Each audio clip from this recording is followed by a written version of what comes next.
Good evening, Bahamas. Coming up tonight. A veteran PLP politician slams the party for its game plan for the next general election. A defeated candidate for the post of PLP Chairman speaks out.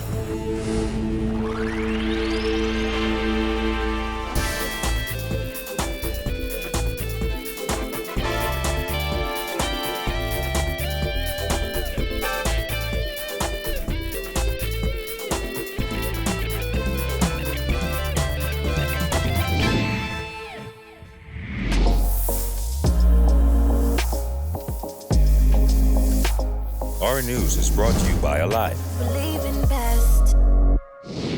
Welcome to Our News and thanks for joining us. I'm Kyle Joachim. Topping news tonight, Progressive Liberal Party leader Phillip dismissing the Deputy Prime Minister's assertion that it would be a waste of time for the opposition to move a vote of no confidence in Prime Minister Dr. Hubert Minnis. Peter Turnquist pointed out that government has 35 seats while the opposition only has 4. However, Davis said it's not about the numbers. He relies on what I call a mathematical result. That is, he have more in the House that we're voting for. On Sunday, Finance Minister Peter Turnquist said it would be a waste of time for the opposition to move a vote of no confidence in the Prime Minister over government's handling of a lease to rent space in Town Center Mall for the General Post Office. However, Davis said he knows PLP MPs wouldn't succeed in the vote aspect. He insisted they're really trying to prove a point. They have more than we do. So we know what that result will be. The result we're looking for is a result where the Bahamian people will be able to judge those who stand on the side of lies, those who stand on the side of the Bahamian people. The controversy surrounding the rental of Town Center Mall for the post office was reignited a few weeks ago after the resignation of former Cabinet Minister Brent Simonet. In an interview, the St. Anne's MP said the Prime Minister called him to inform him about the decision to rent from Simonet and his brother, and they discussed terms of the lease. Some political observers have accused them of misleading Parliament. And we will also show that this has become a pattern of behavior with this government. Once the move is put forward, parliamentarians will have to take a vote. The House of Assembly is adjourned until October 2nd, which means the move can't be put forward by the opposition until then. We asked Davis if he thinks the opposition would still be up for the task 3 months from now. Well, we may send a resolution in before that date, but it cannot be on the agenda until we next meet. But rain or shine, when you get back in October? We plan to have. Parliamentary group has not met yet, but we'll be meeting within the next 2 weeks to firm up all of the resolution and discuss the way forward in respect to it. Well, former Tall Pines MP Leslie Miller is warning that his party is heading down a slippery slope if it plans on blocking veteran politicians from running as candidates in the next general election. Jasmine Brown has more. The veteran PLP politician did not mince words as he insisted there's nothing that will stop him from running in the next general election. And ain't nobody can run me out of here. And ain't nobody can tell me I can't run. Nobody. So would you run if you're not running? I will do what I got to do. We will be on the ticket in Tall Pines. You could take that to our good Lord and Savior. Even if it's an independent? Even if it's that. Miller did not stop there as he insisted not a single person in the party can tell him what to do, and he says they know it. So you think somebody can come tell me and my team? That can't happen. It can't happen.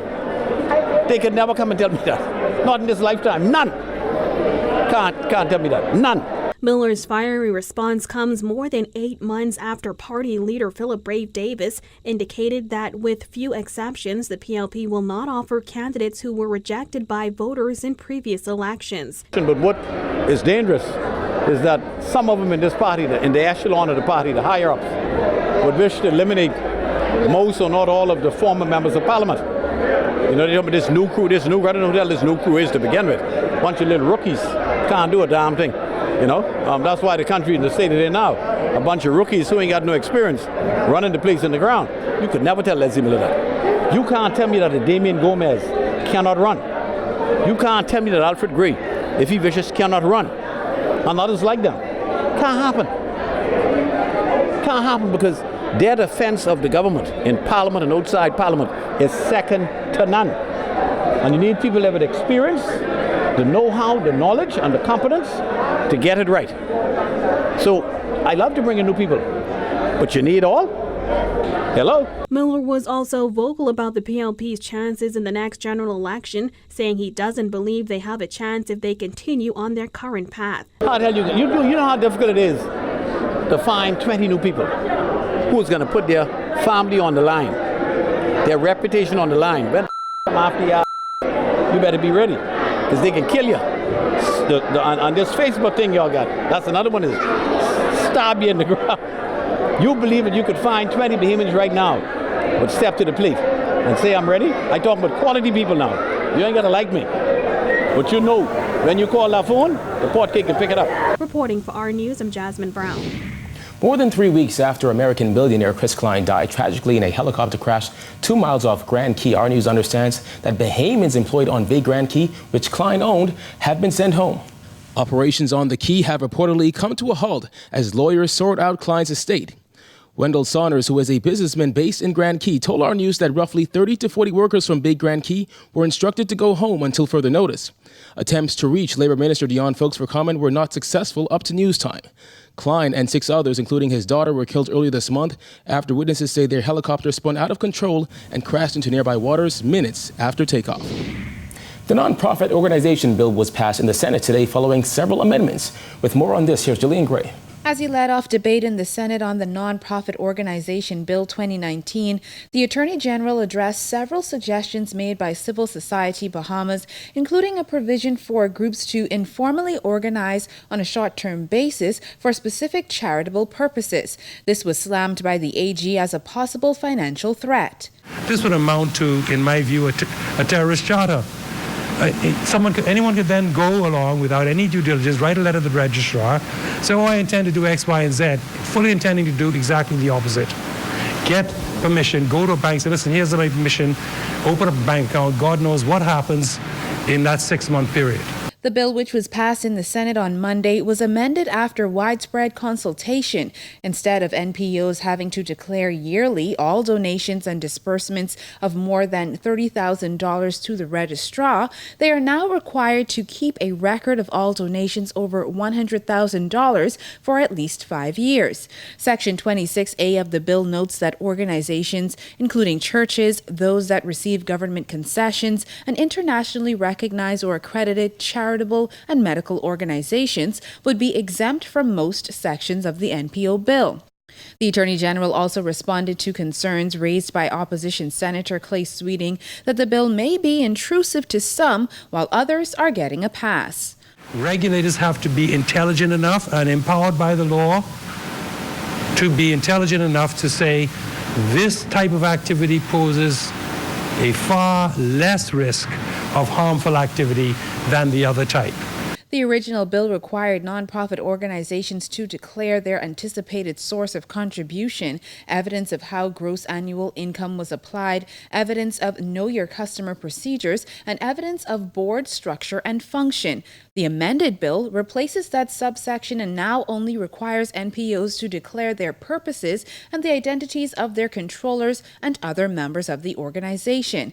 Sweeting warned the government to tread with caution. We must be careful that the legislation that we put in place is modified to fit the model that would best benefit the Bahamas. Just like the original nonprofit bill, the government must meet with stakeholders as to not crush parts of the industry while protecting the other. Reporting for our News, I'm Jillian Gray.